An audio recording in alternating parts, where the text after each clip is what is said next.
Hello students, let us continue with the third topic, that is electric current in conductors. In the last lecture, we have defined a steady current I is equal to Q by T, that was a steady current which is an ideal situation. Then we defined an average current, that is the ratio of the amount of charge flowing through the cross section of the conductor per unit time interval, and then we have defined the instantaneous current, that was equal to dq by dt. Now electric current in conductors, we know that any charge q, whether it is positive or negative, will experience a force when an electric field is applied, and the motion of the charge constitute an electric current. Now there are many charges naturally available in the upper layer of atmosphere, say, and that layer is known as ionosphere.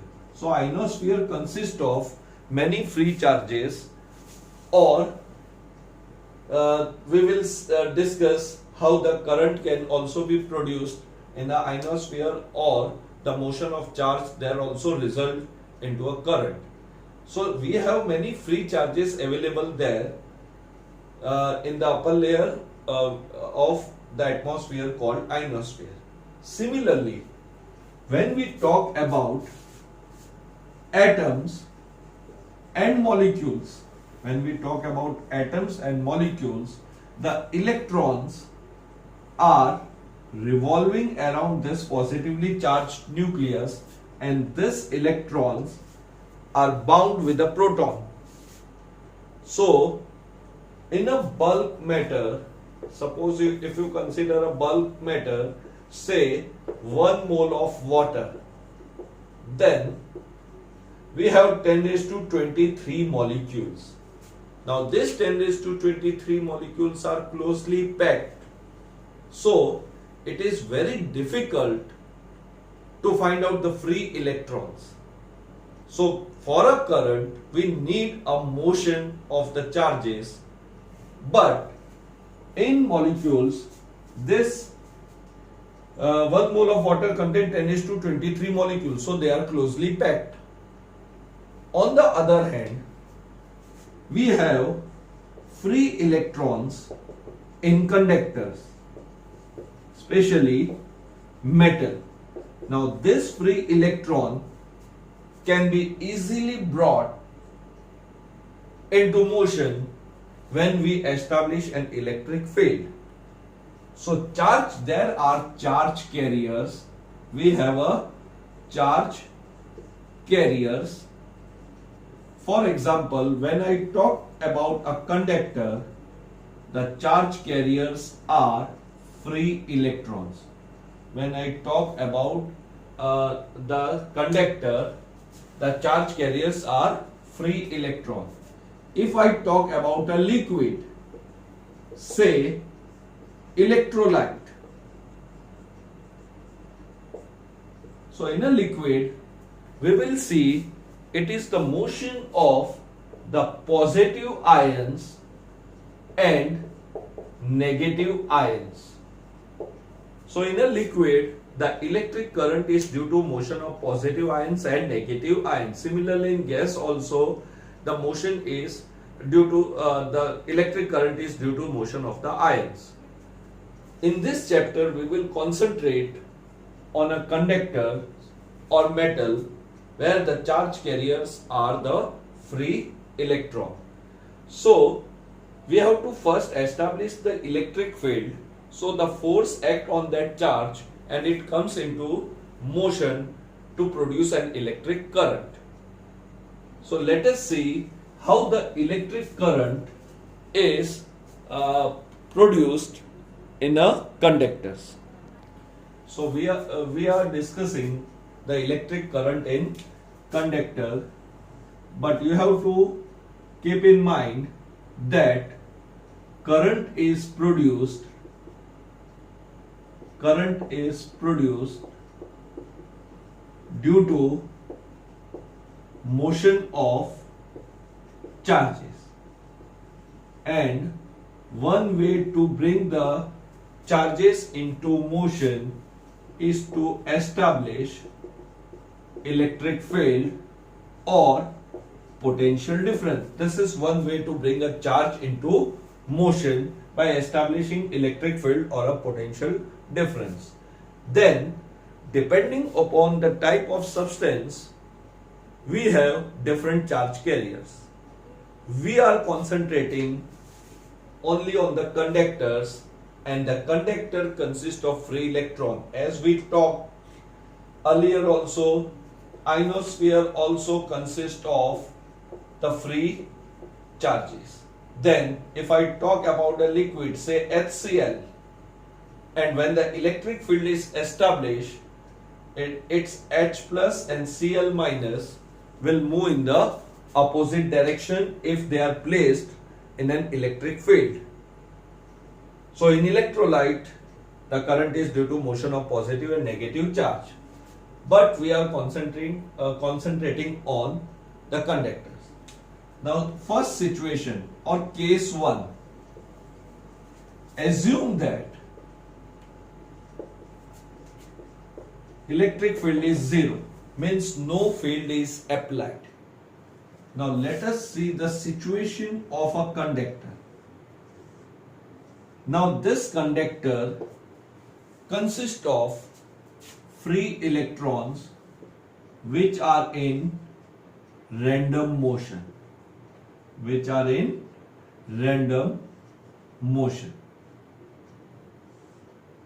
And because this electron has been removed from their atoms, that atom become positively charged ion.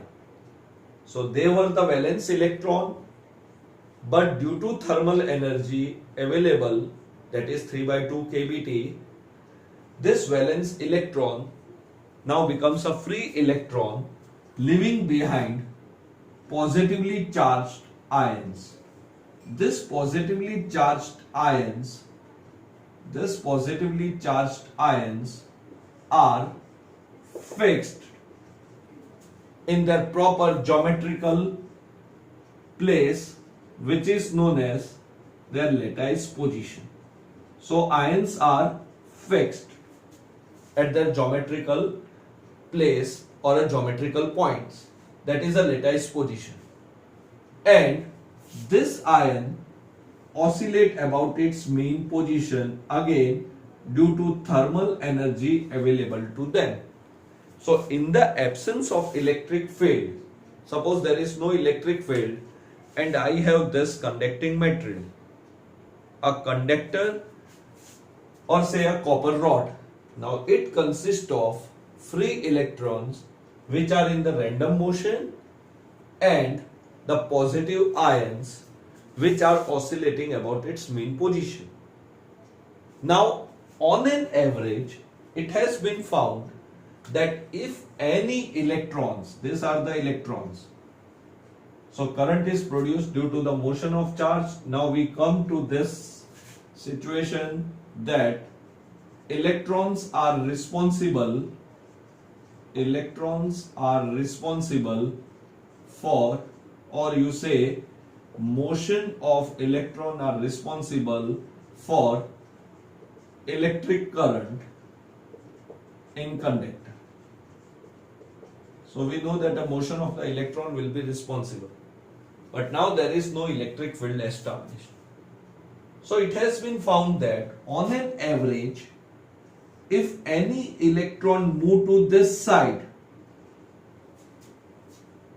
there is a possibility that another electron will move towards this side also, opposite side.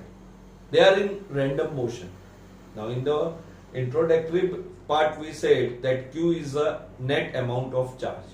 So if I talk about this cross section C, one electron moved towards left side, the other electron has moved towards right side. So the resultant charge passing through this cross section of the conductor is 0, and therefore I is 0. So there is always a situation where see that if one electron is moving towards x-axis, there is a possibility that you will find another electron which is moving in the opposite direction.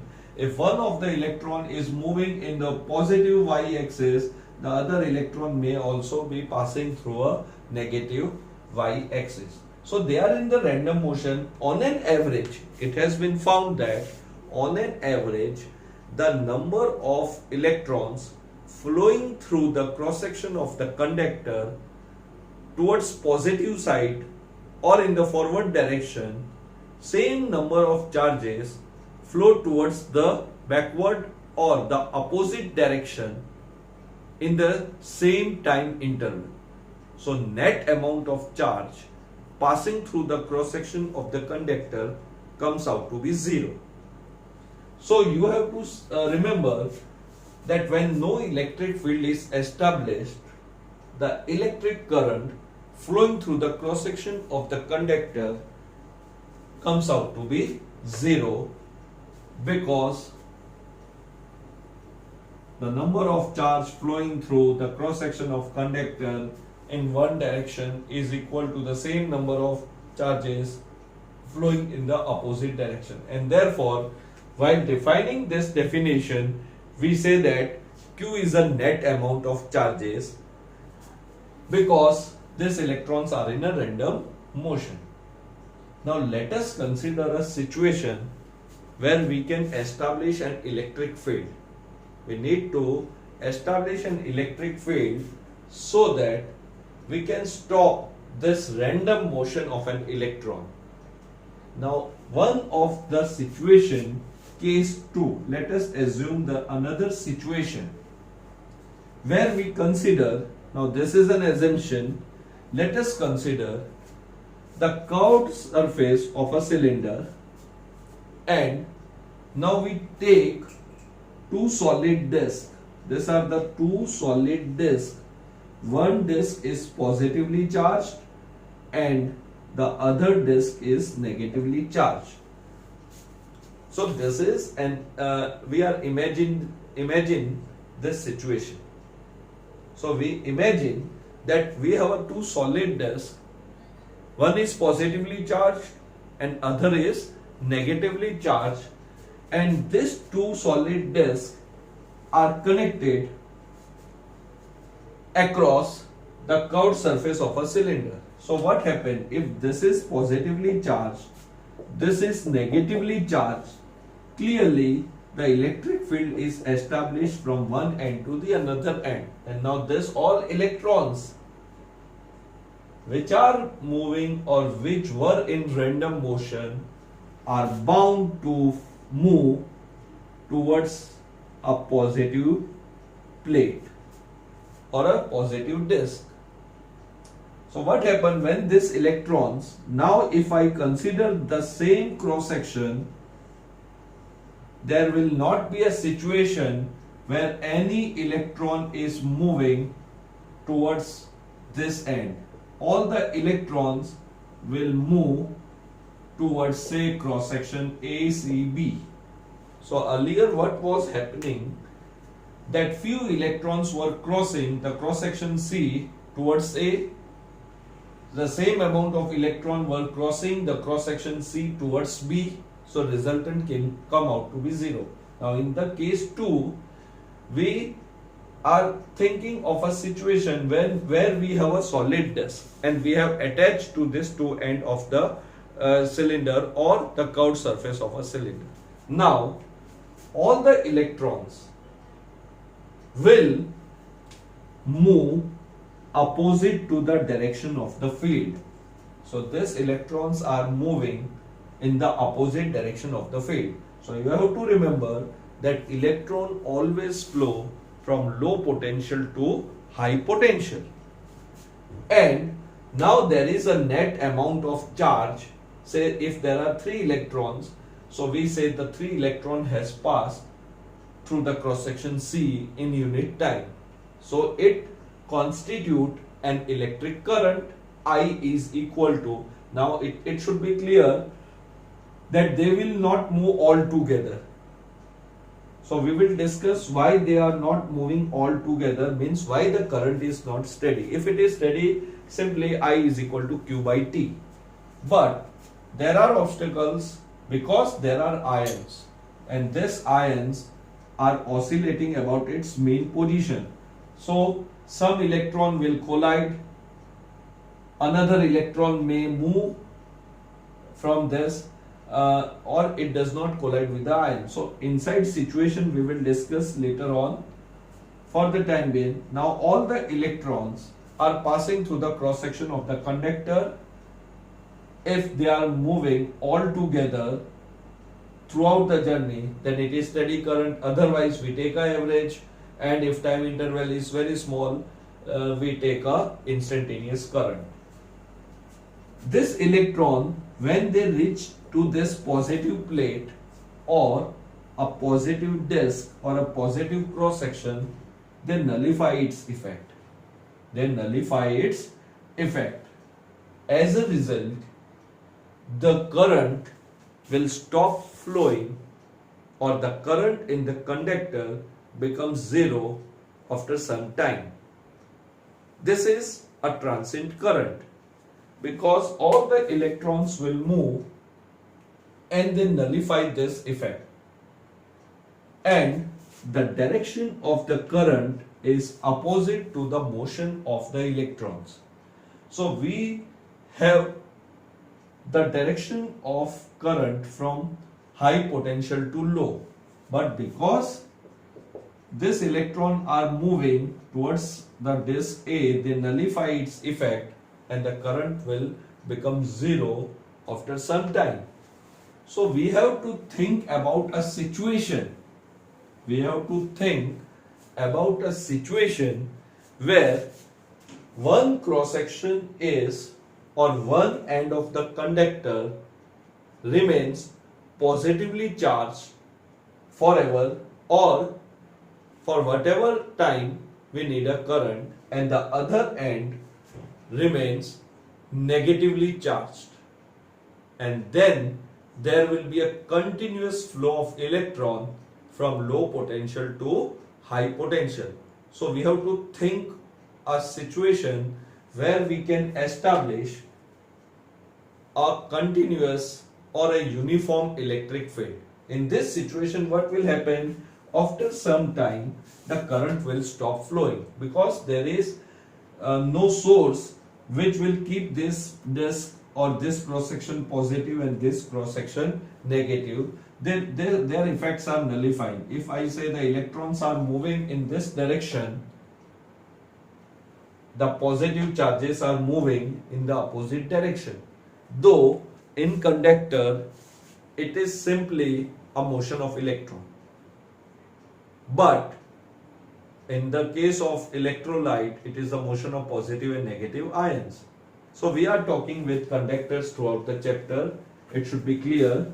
So in the absence of electric field, the electric current I also comes out to be zero, and I is zero not because Q is zero, but whatever amount of electron or charge passes through the cross section of the conductor in 1 second in one direction, same amount of charge flow in the opposite direction in the same time interval, so that the net amount of charge comes out to be zero. Then we thought a second situation where two solid discs, one was positively charged, other is negatively charged, was connected. Then we found that the current flow for a short duration.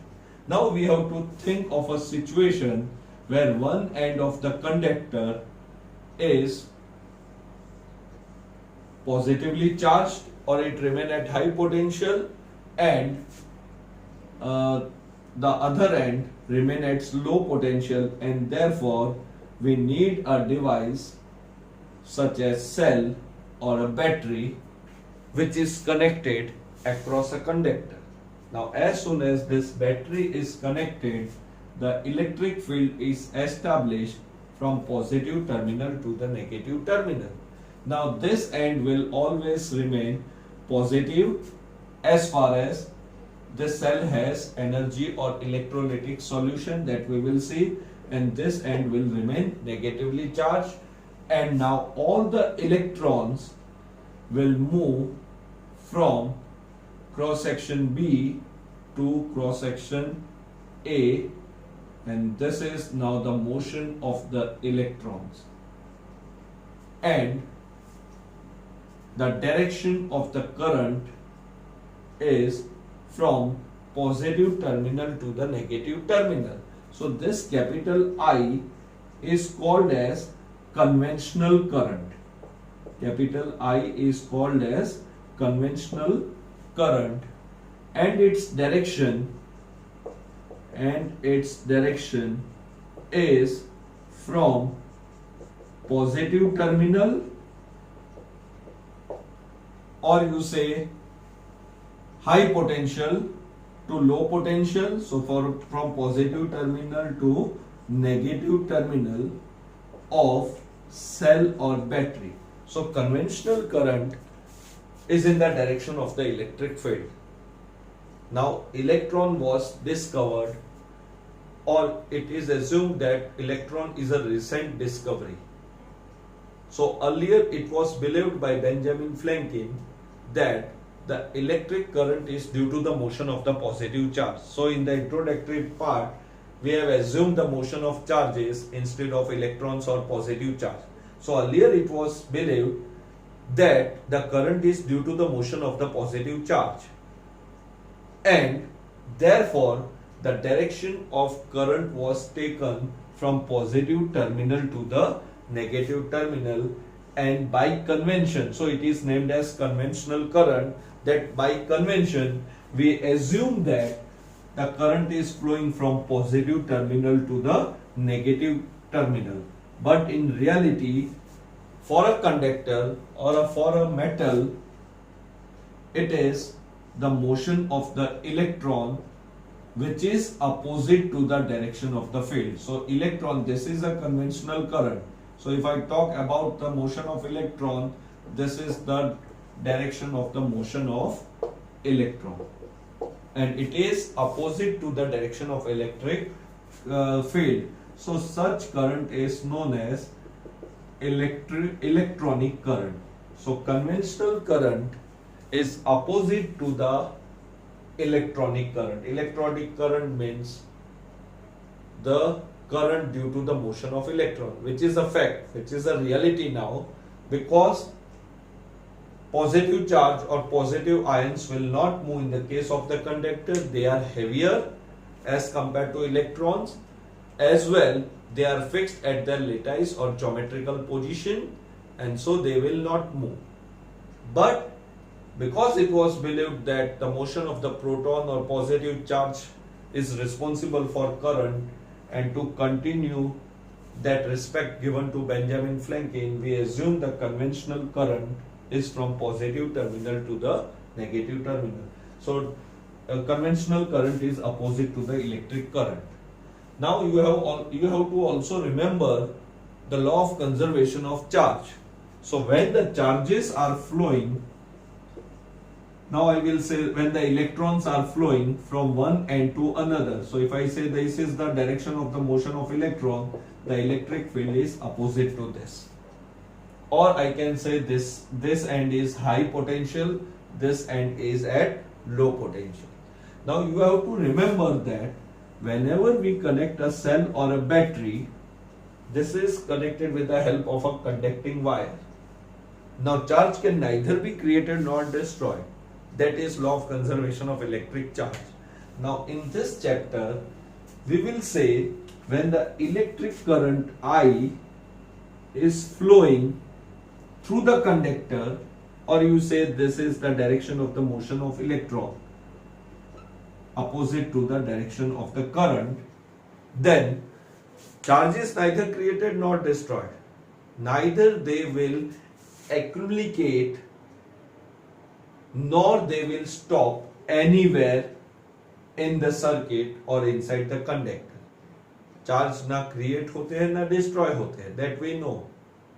But in the case of current electricity they will not stop anywhere and they will not accumulate at any point. उनका जमावड़ा नहीं होगा, कहीं पे भी जमा नहीं होंगे. So as soon as one charge enter or one electron enters the conductor, the other electron should come out from the conductor in the opposite direction. So this is how, suppose this is a cell, electrons are moving from negative terminal to the positive terminal. These are the free electrons of a conductor. These are the free electrons of a conductor. So suppose they are 3. So in this, at any instant, charge can neither be created nor destroyed, so they will remain fixed. So as soon as one electron enter inside it, immediately at the same instant one electron should come out from this cross section. So at any stage, the current inside the conductor is neither created nor destroyed. This electron again goes inside the cell. Inside the cell, we will see the situation. Inside the cell, we have electrolytic solution or we have electrolytes. Now, this two terminal, when we study about a cell, this two terminal will be referred as two electrodes, positive electrode and negative electrode. Inside this, we have an electrolyte, that is, say, example, dilute sulfuric acid. Now, inside the electrolyte, it is not a motion of electron, it will be the motion of ion. So if I take, when we will study inside the cell, if I have H2SO4 as a liquid, it means I have 2H plus ion and SO4 minus 2 ions. So inside the cell, it will be the motion of the positive and the negative ions. But outside the cell, it is the motion of the electron. These are our conducting wires. Again, conducting wire also consists of electrons. So this is how the electron take place. The motion of electron take place in the outer circuit. Inside the cell, we will study. So when these two concepts will be combined, what is going on inside the conductor and what is going on inside the cell, and what happened when both are connected, then the complete cycle we will study. For the time being, if you don't connect this battery, it is clear that no current will flow through this conductor. So no electric field, no current. We then assumed an intermediate situation, that let one end be the positively charged, other end is negatively charged. So we came to know that the electron will flow due to the electric field or due to electric force. These free electrons in the conductor will move. But again, if there is no source like cell or a battery, then the current will not flow continuously. So this cell and battery will, this negative terminal will repel these electrons and they will move from negative terminal to the positive terminal, resulting into an electric current. So this is how, and then we will see what is the situation of this electron. It is not so easy that this electron will move all together. So if there are, say, we have 10:23 free electrons, then all electrons will not move all together. So they will meet an obstacle, and then we will come to new physical quantities called resistance and resistivity, because these electrons will collide with the ions oscillating about its main position. So their speed, or you can say, when this cell is connected, they will be accelerated because force act on them. And when they collide, their velocity will tends to 0. It will decrease. Again they will get accelerate. Again they will collide, and then finally they will come out from the other end of the cross section. So collision will continue. In the absence of the field, electrons were in random motion. They keep on colliding with the ions. Again, when the electric field is present, then also they will collide with the ion, but now they will be accelerated in one direction. They have to move, electron have to move from negative terminal to positive terminal. And by colliding from one ion to another, they will finally come out. So we have a single direction, or electron will be moving in specific direction.